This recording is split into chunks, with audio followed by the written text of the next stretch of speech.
আসসালামু আলাইকুম দর্শক, আশা করি আপনারা ভালো আছেন। আলহামদুলিল্লাহ আমিও ভালো আছি। এই যে আমি ক্যাপসিকাম মরিচ কিনে নিয়ে আসছি। মাশাল্লাহ, একটা হলো লাল, একটা হলো সবুজ কালারের। এই যে এটা আমি সাইজ করে নিয়েছি যে পাস্তা বানানোর জন্য, সেটা বড় কথা নয়। এই বীজগুলো আমি সংগ্রহ করে নিয়েছি, এই বীজগুলো আমি লাগিয়ে দিব। এর আগে আমি বীজ ক্যাপসিকাম কিনে নিয়ে এসে বীজ লাগাইছিলাম। আমার কাছে 32টা নাকি 37টা চারা হয়েছিল।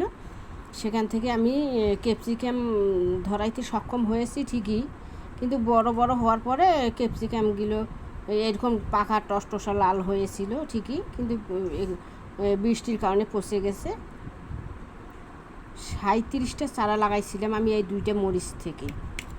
এই যে আবার গতকালকে আমি কিনে নিয়ে আসছি আবার নাগা মরিচ বলে এটাকে।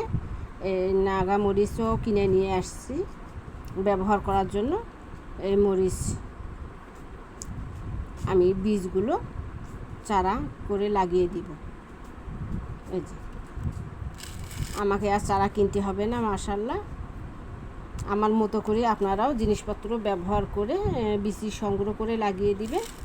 আপনাদের আনাচে কানাচে বাড়ির আঙ্গিনায়, বারান্দায় বা ছাদে যদি জায়গা থাকে সেখানে আপনারা সংগ্রহ করে নিতে পারেন।